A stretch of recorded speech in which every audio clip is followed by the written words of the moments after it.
نزول فرما دے،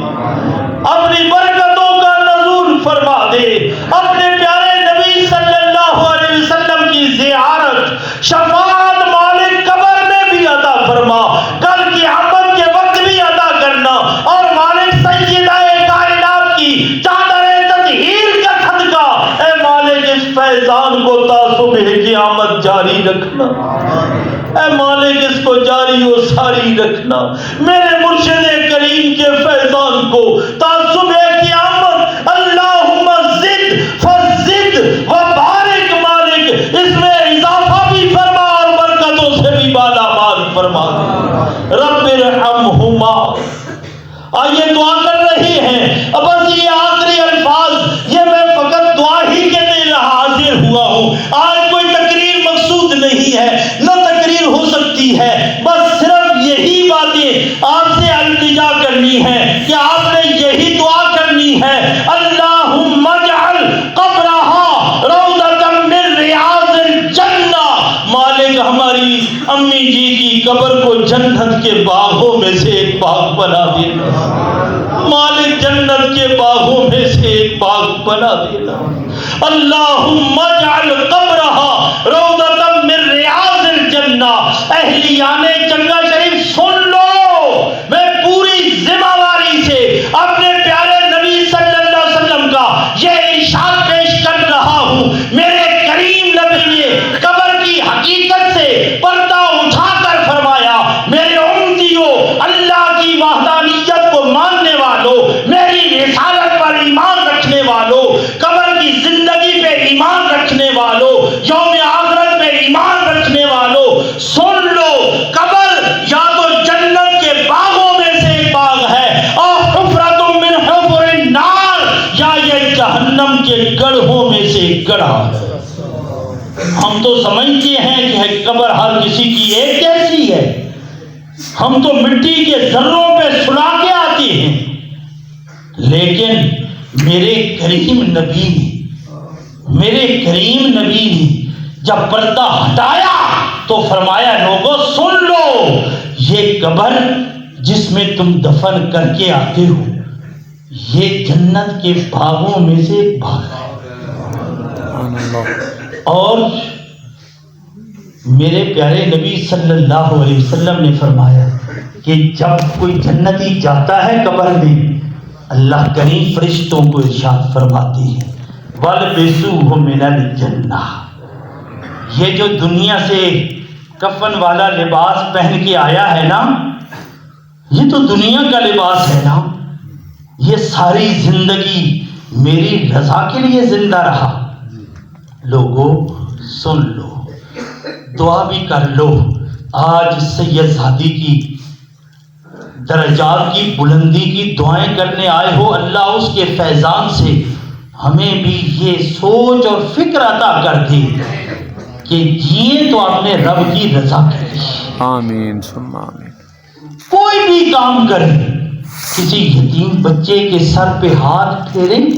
تو بھی اس کی رضا کے لیے، سبحان اللہ، اگر کسی پڑوسی کی تیمارداری کریں تو بھی اللہ کی رضا کے لیے۔ قل ان صلاتی و نسکی و محیای و مماتی للہ رب العالمین، میرے دوستو حتیٰ کہ آنکھ کھلے تو اللہ کی رضا کے لیے، کان سنے تو اللہ کی رضا کے لیے، زبان کھلے تو اللہ کی رضا کے لیے، پاؤں حرکت کرے تو اللہ کی رضا کے لیے، ہاتھ ہلے تو اللہ کی رضا کے لیے۔ ہاں یہ جملہ میں اپنی ذمہ داری سمجھ تو یہ عرض کر رہا ہوں، کل الیکشن آ رہے ہیں، ہمارے الیکشن میں ہمارے ہاتھ کا انگوٹھا ہلے تو بھی اللہ کی رضا کے لیے ہلنا چاہیے۔ اللہ اکبر، یا رسول اللہ، یہ بات یاد رکھنا، پارٹیوں کو چھوڑ دو، کون کسی پارٹی کا ہے، میں بات اللہ کے قرآن کی کر رہا ہوں، سورہ یاسین شریف کی کر رہا ہوں، اللہ کے قرآن کے دل کی بات کر رہا ہوں۔ فرمایا اليوم نختم علی افواہہم وتکلمنا ایدیہم، فرمایا ان کے ہاتھ ہم سے کلام کریں گے، یہ انگوٹھا بولے گا، اس سے آواز آئے گی۔ میرے دوست میں نہیں کہتا پارٹی کس پارٹی سے تمہارا تعلق ہے، میں فقط یہ کہنا چاہتا ہوں، یہ سوچ لینا کہ یہ انگوٹھا میں لگا رہا ہوں، کل اس وقت جب میں اللہ کے حضور کھڑا ہوں گا، یہ انگوٹھا بول رہا ہوگا تو یہ بولے تو میرے حق میں بولے، سبحان اللہ، میرے حق میں بولے، میرے خلاف نہ بولے۔ بس یہ فیصلہ تم نے، جس طرح اس بوتھ میں تم اکیلے کھڑے ہوگے، قبر میں یوں اکیلے کھڑے ہوگے، اسی طرح کل قیامت کے روز میرے رب کے حضور تم اکیلے کھڑے ہوگے۔ اس وقت تم نے جواب دینا ہے، تمہارے اس انگوٹھے نے بول بول کے وَتُكَلِّمُنَا أَيْدِيهِمْ۔ تو میں بات کر رہا تھا قبر کی، کہ قبر تو جنت کے باغوں میں سے ایک باغ ہے یا جہنم کے گڑھوں میں سے ایک گڑھا ہے، تو اللہ کریم وہاں پر حکم دیتی ہیں کپڑے یہ اتار لو۔ اللہ سنو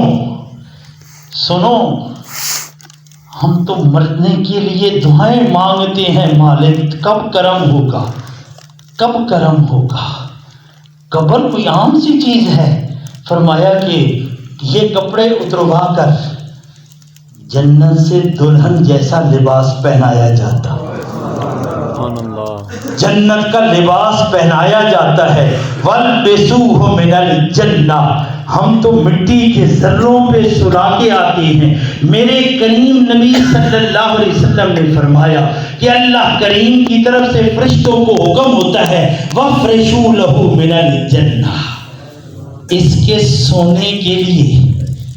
جنت سے بچھونا لے کے آؤ۔ جہاں پہ وہ جنتی سوتا ہے وہاں جنت سے بیڈ لایا جاتا ہے، پھر فرمایا جاتا ہے وَافْتَحُوا لَهُ بَابًا مِنَ الْجَنَّةِ، اب ذرا جنت سے دروازہ کھول دو۔ اب یہ کانسیپٹ کرو قبر کا، یوں قبر ہو تو کیوں نہیں مرنے کو جی چاہتا، مرنے سے ڈر نہیں لگتا، مرنے کی تو آرزو ہوتی ہے، مرنے کی تو تمنا ہوتی ہے۔ پھر حکم آتا ہے نم کنوم العروس۔ بس میں صرف آپ کو کانسیپٹ دینا چاہتا ہوں،